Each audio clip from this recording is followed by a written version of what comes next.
But its message is vital, and its message is extremely important. Jesus is Lord of heaven and earth. Everything about him, everything about his person is superior to anything that ever came before or has come since. Everything about what he did is superior to everything that was done before. Everything about his work, everything about where he did his work, everything about how he does or did his work, all of that is superior to anything else that we could compare it to. He offered a sacrifice, which was a once-for-all sacrifice. And he didn't even offer it on the earth, essentially. He offered it in heaven. That's where we're going to talk about that. And he invites us to come along the path that he has himself inaugurated, as the book of Hebrews says, through the veil, that is his flesh. So he invites us right into the presence of God on the basis of his own sacrifice. And here's the part that a lot of us ignore. I think we know about it, but we don't think about it very much. And that part would be this: we do not dare refuse or reject his invitation into the presence of God once we have accepted it. Once we have accepted it. If we do, the consequences can be eternal. The consequences can be irreversible. So what would you say is the first theme of the book of Hebrews? Here's what I'd like to suggest, and this isn't always easy to look at, but here's the first theme of the book of Hebrews. The first theme is the danger of apostasy. This is the background. This is the fundamental. This is the basis.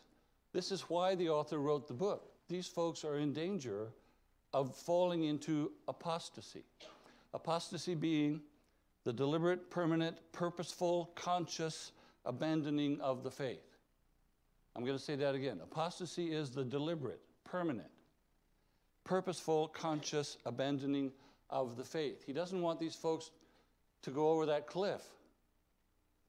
And so, the second theme of the book is, to avoid apostasy, we should be inspired by all of the better thans in this new covenant. The book is full of better thans. We've just seen that in a great series of conferences that we've just had here last October. But we mustn't forget why the author talks so much about the better thans. And that is because these people are walking on the edge of disaster, and he wants to keep them from going off that edge. That's the whole purpose of this book. He doesn't just start by saying Jesus is better than the old covenant. He warns them all the way through, and we're going to see the warnings that are that permeate this text. Sometimes in just 3 or 4 words, and sometimes in a whole sentence or 2, and sometimes in a whole paragraph or 2. There are 5 major warnings. We're going to see the first one, or one of them, today in our introduction. And then there are minor warnings all the way through, and in Lesson 7, we're going to look at those more carefully. Here's the principle that we're dealing with in the book of Hebrews. You see a bridge, you see a river, you see the shadow of the bridge. Here's the principle. You can't cross a river on the shadow of the bridge. In the book of Hebrews, the old covenant is the shadow, and the bridge is the new covenant. These folks that he's writing to are on the bridge, but they're wanting to jump off into the water and try to cross that river in the shadow. And what's going to happen to them if they do that? They're going to drown. That's exactly what he's trying to tell them all the way through. Don't do this. Don't make this mistake. It'll cost you, and it'll cost you a lot. I encourage you at least once in the next 3 months. Once will do, but I would encourage you to do more than that if you can. To read the book of Hebrews all the way through in one sitting. If you'll do that, you'll see that this is a very constructed book. It's very built. It's very logically built. It's a Greek construction. This is the way the Greeks organized their discourses. You'll notice that the author never examines, I don't think ever, but maybe there's an exception to this, but I don't think he ever examines any subject at length until he has first mentioned it before, once, twice, maybe 3 times, just in passing, without any kind of explanation, until he then gets to the explanation that he wants to develop. For example, in Hebrews 5:6 and 5:10, there is a mention of Melchizedek. Melchizedek is called, well, Jesus is called a priest forever after the order of Melchizedek, and there's no explanation in 5:6, there's no explanation in 5:10 of what he means by that. Then in chapter 6, he goes into, it's a large parenthesis, into a very stern, perhaps the sternest warning of the book, at least one of the two sternest warnings of the book.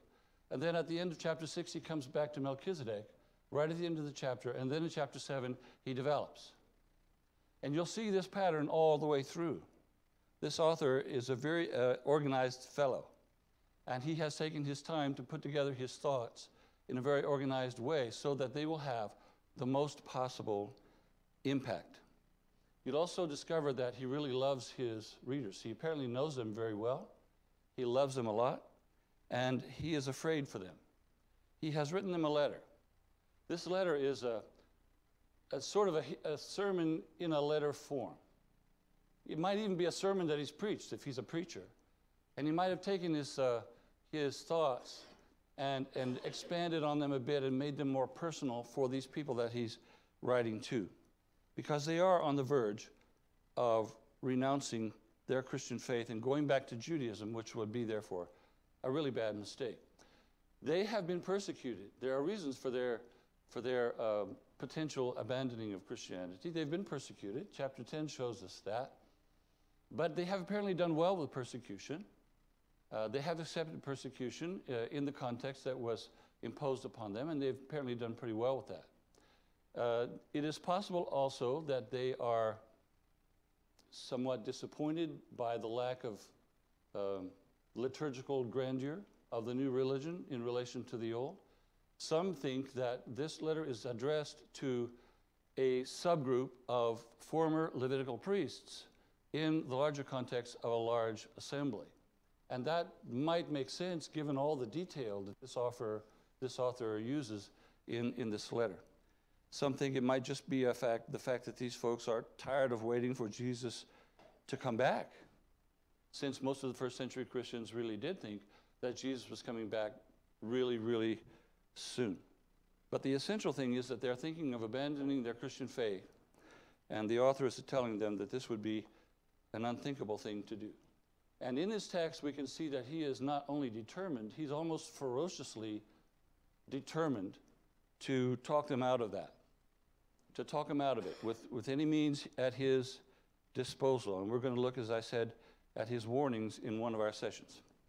Now, aside from those warnings, here are some of the subjects, I think probably most of the subjects that are approached in this book. And these are heavy things. This is heavy stuff here. The preeminence, okay, I don't want that. This is what I want. All right. No, that's not what I want either. Let's go back. All right. The preeminence of Christ, for example. The two covenants, the Old Testament shadow, the New Testament reality, once for all atonement of Jesus' sacrifice, the promises of God, the priesthood of Jesus. All these are heavy things. And he deals with them in an expert way. He knows exactly what he's talking about. He's very versed in the scriptures. We'll talk about that again in a minute. So this is stuff that many times New Testament Christians find a little bit too heavy to get into. But I can assure you, and you know that to be true, that it is worth the reading. This is a lot of meat. And at one point, the author even chastises his readers by saying, I've got meat for you. I'm paraphrasing, obviously. Got meat for you, but you're still drinking milk. You should be teaching this stuff yourself, and I'm having to teach it to you. He really gets a little bit peeved with them at one point. I think it's in the end of chapter 6 or 5, 6 or 5, right in there. But this is heavy stuff, and that's obvious for any of us who look at it carefully. Here's the plan that I got into a minute ago. All right. First of all, we're going to look at Jesus as superior to the angels, to Moses, and to Joshua. But his superior to anybody else is all the way through this text, from the beginning to the end. But that's just particularly of those three personages. Next, we're going to look at how the grace of God worked in what Jesus did for us. Then we're going to talk about our high priest who has crossed the heavens or gone through the heavens and what that can mean for us. We're going to talk about the redemption that he obtained for us and that it is eternal. And we're going to talk about the fact that he has opened for us, inaugurated for us, like a scout, who goes ahead of the main party and opens the path. He has opened for us a new and a living way. Then we're going to talk about how that, all of that in the left column gives us hope, gives us a certainty about what's going to happen to us in the future and even what's happening to us right now. In Lesson 7, entitled, It is Impossible, that's where we're going to be talking specifically about the warnings of this epistle. And then in 8, God is not ashamed of all of those, of any of those who really have faith in him, who truly have faith in him. There you have chapter 11, essentially, in 12. And then Hebrews 13:13, the importance of going outside the camp. There are only 9 lessons, well, 10 with the introduction, but I gave myself a little breathing room in case we go over, which we probably will even this morning. So if we didn't get to 8 or 9 and or 9, normally all of these lessons should go each one on its own, so we'll see how that works as time goes on. All right, today, excuse me. I didn't put this on the screen, but the book was, in my opinion, written to a group of Christians in Rome, and probably around 64 AD. Generally speaking, the commentators think between 60 and 70. One thing is really sure, and that is that it was written before the fall of Jerusalem. Why would that be? Why would that be? Anybody want to say? I'm sorry? I'm not hearing you, Dave. Because the day was Richard. Right, okay, so if Jerusalem had fallen when this author wrote, that would be the absolute perfect example that he could use, illustration of what he's talking about. In fact, when you study this and you know that it was written before that 70 AD when Jerusalem fell, it makes you wonder sometimes, why did God have this instead of after? When the author could have said, you see? But for some reason, he had it written before that time. So most everybody thinks it was written right about 64 AD. Here is a list of those who are generally proposed as possible authors. Yes, even Aquila and Priscilla. I don't understand that one. But I think probably the most seriously taken of those are Paul and Silas and Apollos. So Paul was and still is, in Catholic tradition, the author of the book of Hebrews. He was, in the beginning of the Protestant tradition, the author of the book of Hebrews, although I think most Protestants have come away from that idea now. Some people think that Paul gave Luke a list of ideas, and Luke developed this book. Luke would have been somebody with a very logical mindset because he was a physician. But he wasn't necessarily the expert on Hebrew tradition and sacrificial order that Paul was, or Apollos. My personal favorite is Apollos. Because I think that Apollos, the way this book is written and the structure of the book and the Greek ordering of it really fits the description of Apollos in Acts chapter 18.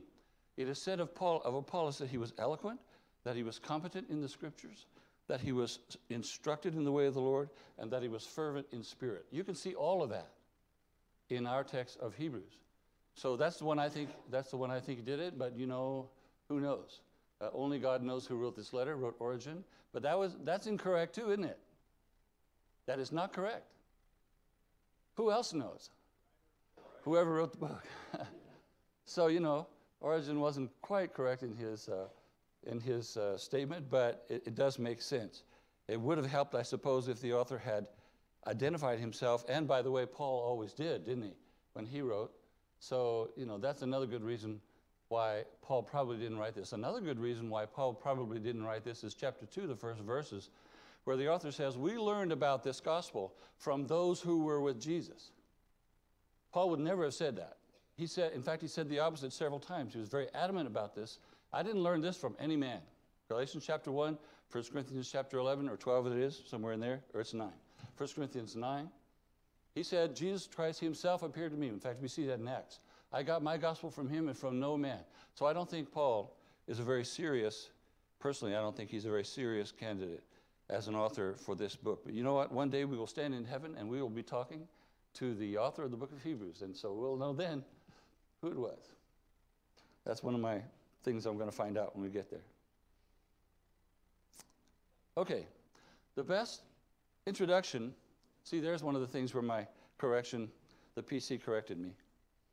The best introduction to the book of Hebrews is actually in the book of Corinthians. This might be a strange way to start, but let's do this. 2 Corinthians chapter 3. verses 7 to 11. In my Bible, I have written in the margin the book of Hebrews, right next to this paragraph. Here's what he says.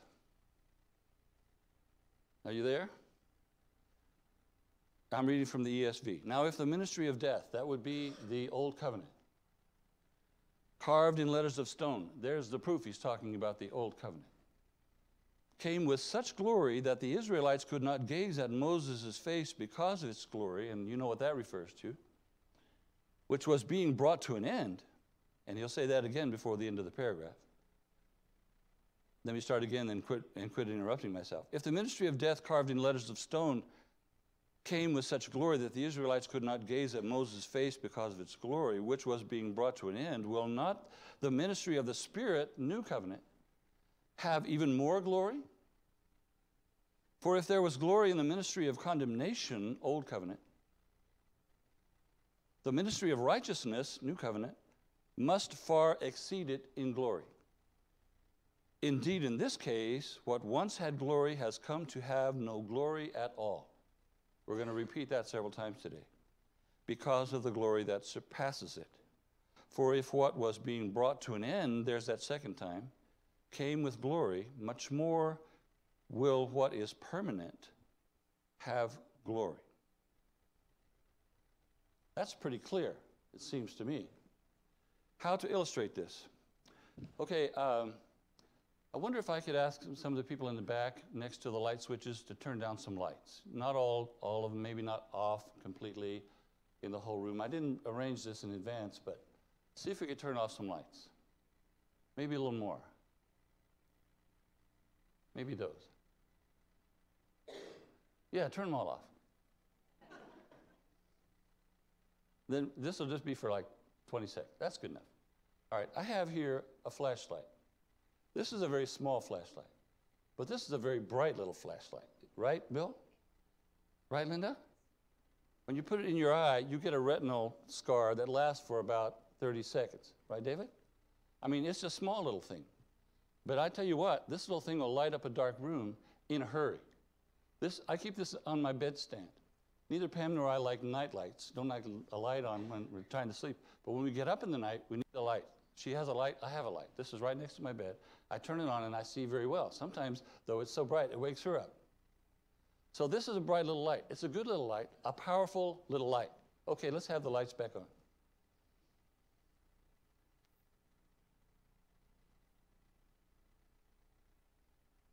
All right, take the example of a little flashlight, even a powerful little flashlight. And you put that thing right in front of this. Stadium lights, baseball lights, football field lights. That little flashlight is going to disappear. I mean, as bright as it is when you're in a room like this and you got it in your face and you can use it and it's useful and it's good for you and it has its place, but you put it in front of that light there, that little light doesn't exist anymore. It was impressive as long as you didn't have that other bigger light next to it. But when you put it in front of that bigger light, it's gone. That's what Paul is trying to tell us in 2 Corinthians 3 as concerns the Old Testament compared to the New. The other one was impressive. It was powerful. It was beautiful. We're going to talk about that. But compared to the New Covenant, it's nothing. What was once glorious has no glory at all when it's put up next to something that has even more glory. Okay, so now we're going to go to chapter 12 of Hebrews.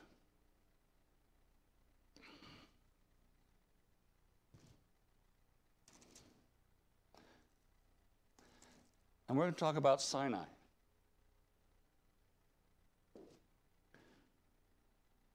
Do I leave that up there or yeah, okay. Sinai, chapter 12, verse 18. The author says, "You have not come to what may be touched." Please hold on to that thought. "A blazing fire and darkness and gloom and a tempest and the sound of a trumpet and a voice whose words made the hearers beg that no further messages be spoken to them." He's talking about the experience at Sinai, the giving of the first law. "For they could not endure the order that was given," quote, "if even a beast touches the mountain, it shall be stoned. Indeed, so terrifying was the sight that Moses said, 'I tremble with fear.' But you have come to Mount Zion. We're going to stop there. Here's the scene at Sinai. Moses said to the people, actually the Lord said to Moses, who then said to the people, get ready. He said, you're going to spend 2 days getting ready, consecrating yourself, probably prayer and fasting, and getting your clothes clean, he even says. Get your clothes clean. And on the third day, you're going to present yourself before me. And I'm going to come down on this mountain. And you're going to put limits around this mountain. And you're not going to touch the mountain. Anybody who touches the mountain will die. Anybody who touches that person will die. And even a beast that touches the mountain will die. Pretty scary business. So be ready for the third day, the Lord said. And so on the third day, there were thunders and lightnings and a thick cloud on the mountain and a very loud trumpet blast. Notice it's not just a trumpet blast. It's not just a loud trumpet blast. It's a very loud trumpet blast. As a matter of fact, farther down, the trumpet grows louder and louder. So you get the trumpet blast. And so all the people in the camp trembled, and that's probably when Moses trembled too, as our text has just said in Hebrews 12. Moses brought the people out of the camp to meet God, and they took their stand at the foot of the mountain. Now, Mount Sinai was wrapped in, because the Lord, there's the Tetragrammaton, that's the Yahweh, the Jehovah if you prefer, the word that is translated that way in our Old Testaments, had descended on it in fire. He was in the middle of the fire. The smoke of it went up like the smoke of a kiln, and the whole mountain trembled greatly. Not just part of it, all the mountain. And the trumpet grew louder and louder. Moses spoke, and God answered him in thunder.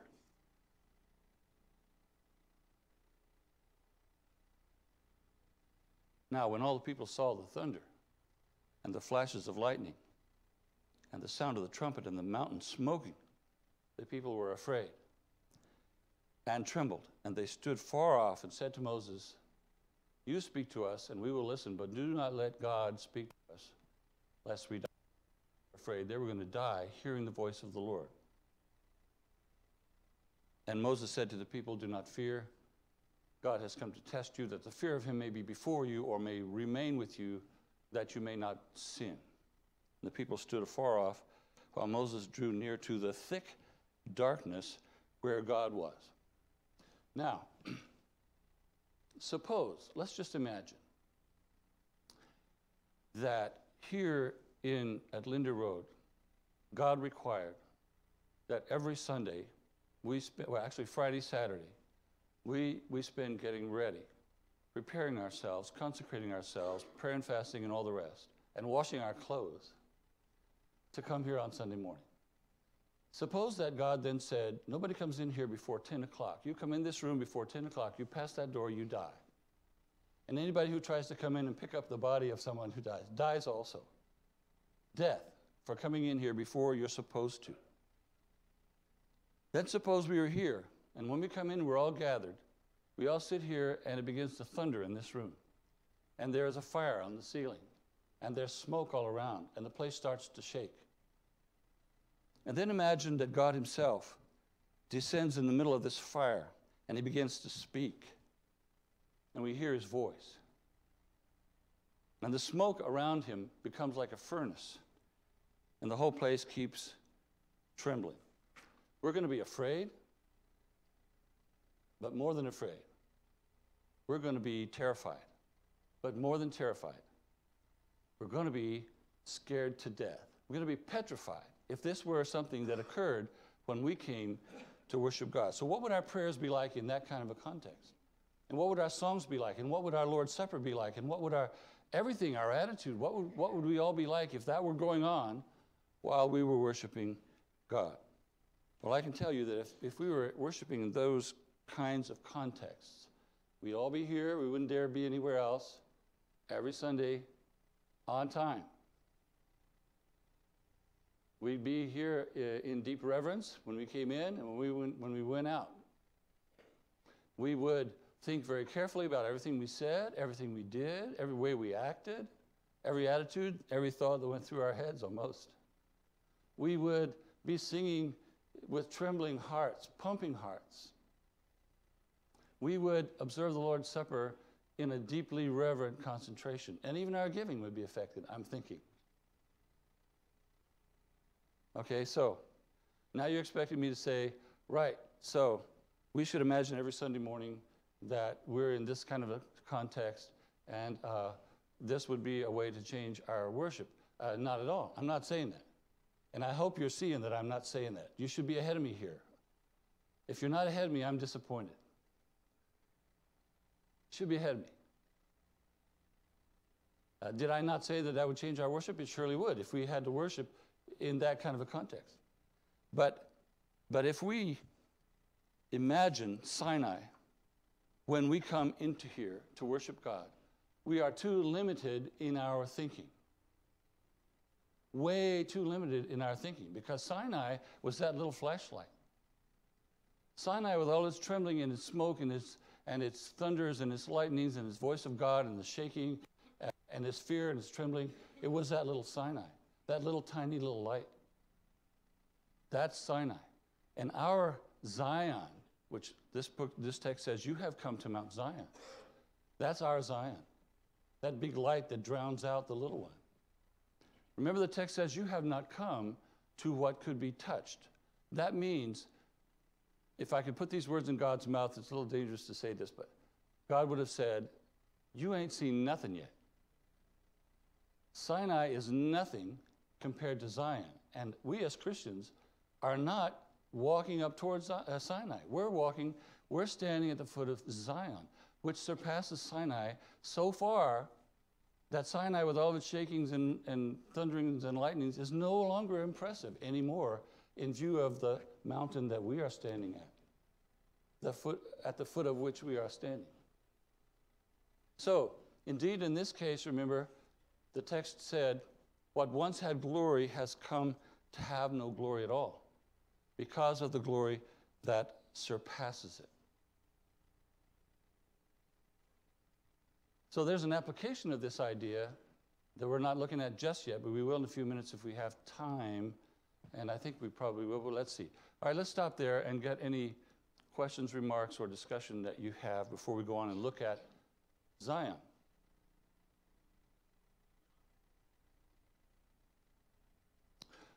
Marshall. Yeah, I think based on what you say, full writing is compare those probably an don't be surprised. Haggai already said God took really Jerusalem.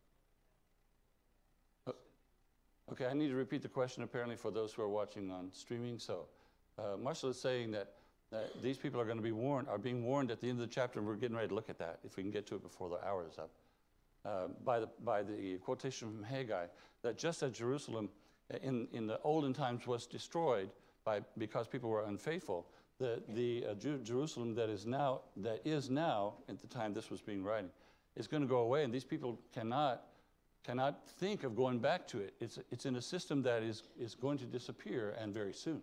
Is that pretty much what you said? Okay, we're going to get to that passage here in a minute, I hope. Sorry? The high priest in John 11, that's our whole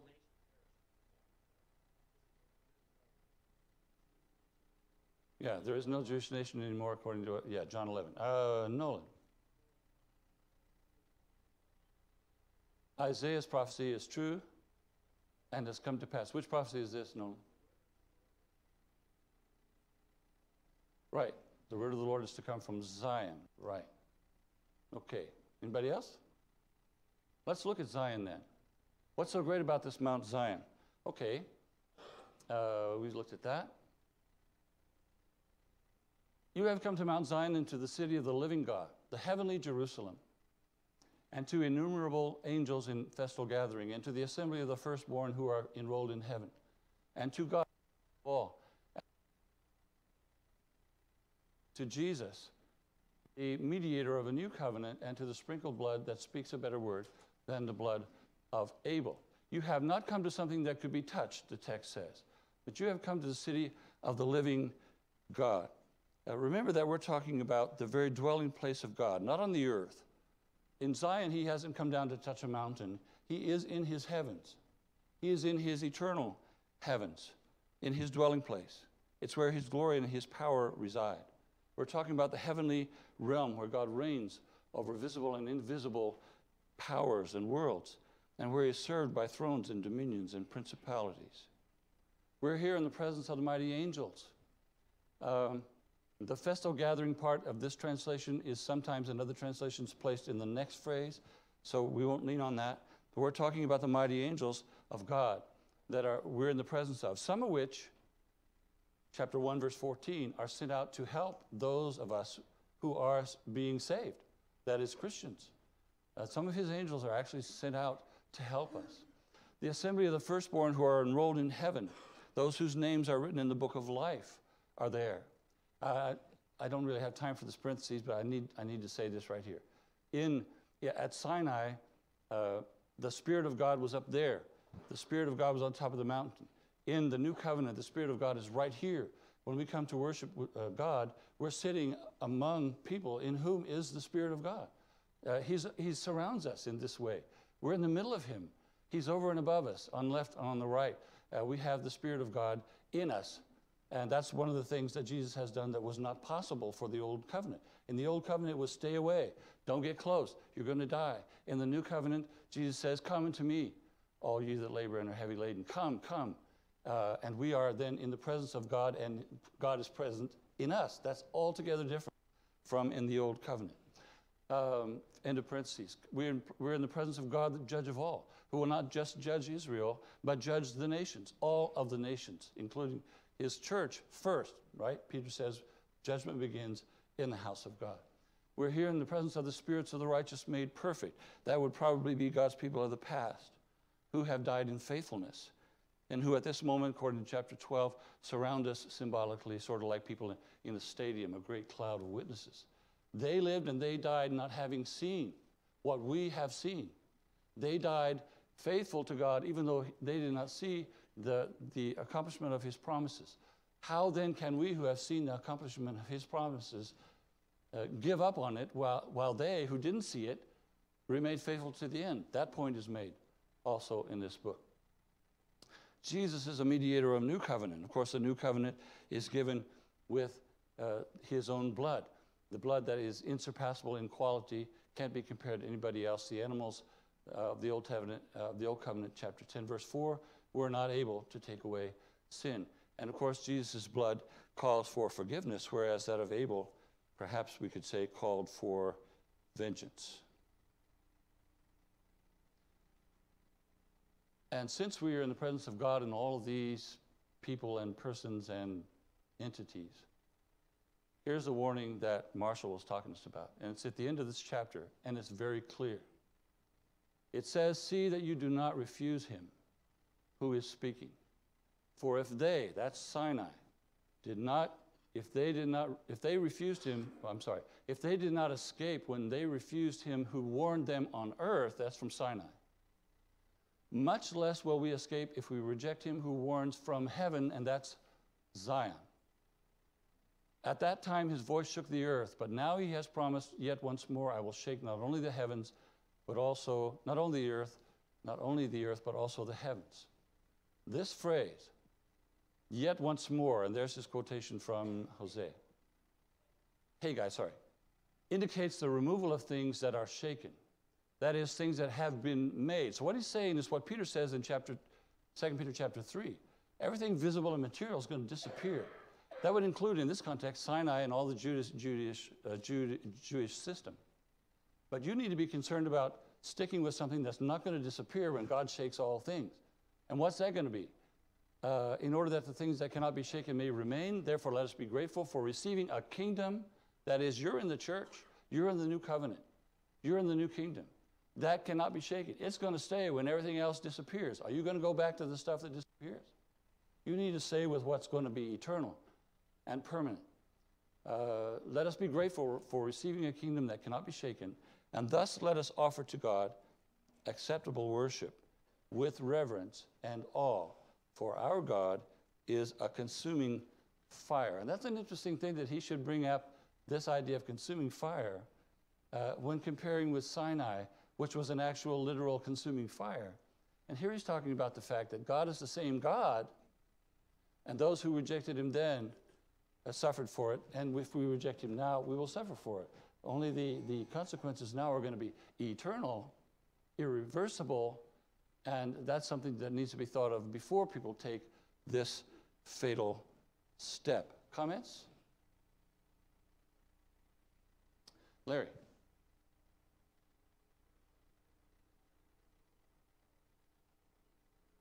Purifies.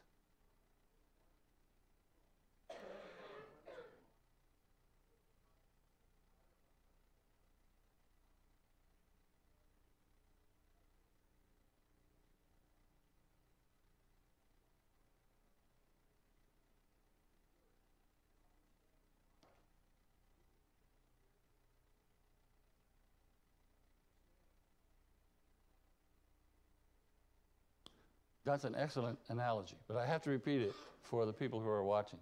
I think everyone here heard you, Larry. He's saying there are certain things that fire destroys, and there are certain things that fire does not destroy. When we woke up this morning, our furnace was on. It didn't destroy our house. And then you said, I'm losing it from that point. It didn't destroy our house, but, all right. The fire was contained in something that did not consume it. Okay, same with the fire of God does not consume us because it's a spiritual fire. We are spiritual beings henceforth.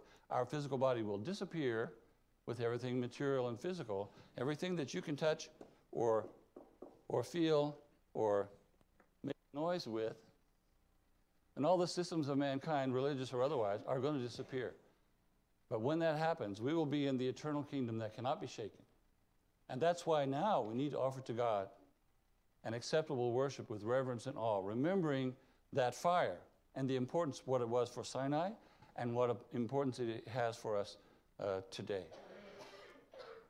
I'm going to have to practice remembering longer comments so that I can repeat them. Yeah, okay, anybody else? All right, let's look at this sentence one more time. What once had glory has come to have no glory at all because of the glory that surpasses it. And it is on the basis of that truth that the author is saying all the way through Hebrews, this is why you need to look at Jesus and the new covenant and the blood that he gave and the sacrifice that he made. And not only that, the place where he offered his sacrifice, everything is superior to that old system that they all grew up in or were even their traditions came from. We have a new system. Zion is a spiritual kingdom. And we need to not be going from the spiritual back into the material one. We don't need to be leaving the bridge to go back to the shadow, because if we do so, we will drown, as David said. So that's our major point for today. I thank you for your attention, and I think we can stop there. Thank you.